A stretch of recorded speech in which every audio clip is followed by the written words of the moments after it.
जय श्रीमन नारायण।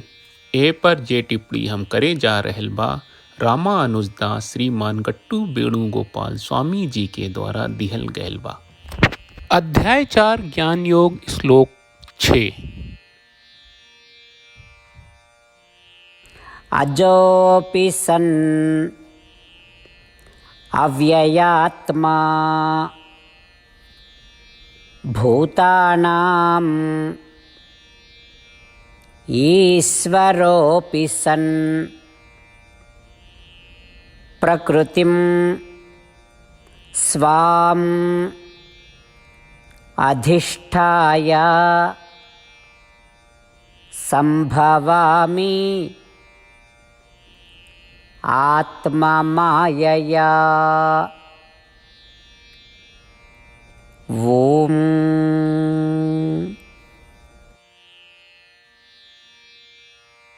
गीताचार्य श्री कृष्ण परमात्मा अर्जुन के साथे हमनी सबके ज्ञान की शिक्षा दे रहल बानी। भगवान कहत बाड़न की अर्जुन रउआ पूछनी कि हमार दिव्य रूप प्रकृति से ढकल बा, हमार जवाब बा कि ना। तीसरा सवाल रउआ पूछले बानी का तोहार शरीर संसारिक बा हमनी के जैसन, एकर जवाब हमार ना बा। हमार देह तोहरे देह जैसन नहीं खे, हमार देह एगो असाधारण देह बा और ई 5 उपनिषद से बनल बा जौन परमेष्टि, पुमन, विश्व, निर्वृत्ति और सर्व बा। अब रउरा अर्जुन से पूछल चौथा सवाल बा कि पुण्य आ पाप हमनी के जन्म के कारण बा, का रउरा खातिर भी यही बा? हमार जवाब बा कि ना अर्जुन, हमार संकल्प और इच्छा हमार जन्म के कारण बा। ई से अर्जुन ई स्वभाव हमार प्रवृत्ति के प्रभावित नहीं के कर सकत। हम कर्म के चलते पैदा ना भइल बानी। हमार व्यक्तित्व कभू ना बदल लेला, ना ही नष्ट होला। हम जौना रूप से बानी हमरा से सब लोग के नियंत्रित करे के क्षमता बा।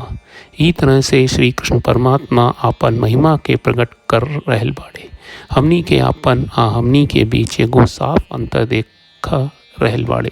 श्री कृष्ण परमात्मा के महिमा, वैभव आ सर्वोच्चता के ध्यान करत हम सब परमात्मा के शब्दन के दोहरावे के प्रयास करी।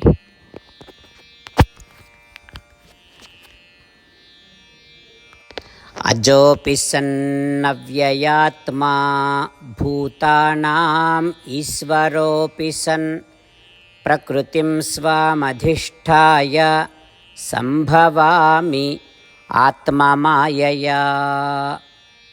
ओम।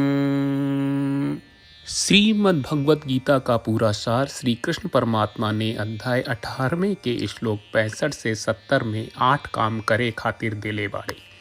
श्री कृष्ण कहले हम ओ लोगन से प्रेम करनी जो लोग इन 8 बातन के मान तारे। हम ओ भक्तन के हर तरह से रक्षा करब। श्री कृष्ण परमात्मा के द्वारा बोलल गईल संपूर्ण भगवत गीता सुनला के बाद अर्जुन कहले करिष्ये वचनम त्वा, जेके मतलब बा कृष्ण मैं वही करब जौन आप कही। यही कारण बा श्री कृष्ण अर्जुन के हर तरह के सफलता आ विजय प्रदान करेले। आई परमात्मा के आपन व्रत देई कि हमनी के ये 8 गौ कर्म के पालन करी जा।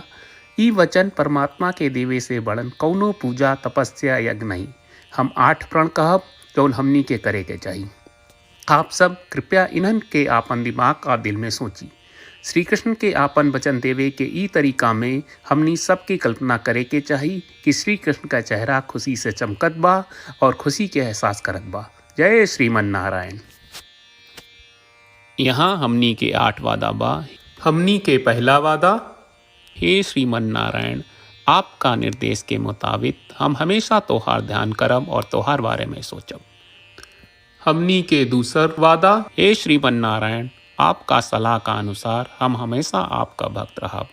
हमनी के तीसर वादा, हे श्रीमन नारायण हम आपन सब काम तोहरा सेवा के रूप में और तोहरा संतुष्टि खातिर करब। हमनी के चौथा वादा, हे श्रीमन नारायण जैस की आप माने के कहले रहलू, हमरा बहुत विश्वास बा कि हम आपके होई और हम हमेशा आपन दोनों हाथ जोड़ के आपके नमस्कार करब और आपकी पूजा करब। हमनी के 5वां वादा, हे श्रीमन्नारायण, हमरा के तोरा बात माम एकम शरणम ब्रज 1866 याद कहले, जहाँ आप हमरा के आपन का अर्पित करे का कहा। श्रीमन्नारायण, मैं हमेशा तोरे शरण में रहब। हमनी के छठवां वादा। हे श्रीमन्नारायण, हमरा के तोहरा बात माँ सुचहा 1866 याद कहले कि आप हमनी के शोक ना करे का आश्वासन दे रहे बड़े, हम अब और शोक ना करब। हमनी के सातवां वादा। हे श्रीमन्नारायण, आपने हमरा खातिर श्रीमद् भगवत गीता के वितरण करके हम सबके कृपा कहले और आशीर्वाद दहले बा। हम वादा करत बानी कि रोजाना कम से कम एक श्लोक पढ़ब या सुनब। हमनी के आठवां वादा। हे श्रीमन्नारायण, आप गीता के पूरा मानवता तक ले गयलू। हम गीता में आपके दिव्य वचन के उन भक्तन तक पहुँचावे के प्रयास करब जे गीता से अपरिचित बा। हे श्रीमन्नारायण, हम उई करब जौन तू करे का कहब। हम ऐसन व्यवहार करब जैसन आप चाहत बानी और हम खाली आपका खातिर काम करब।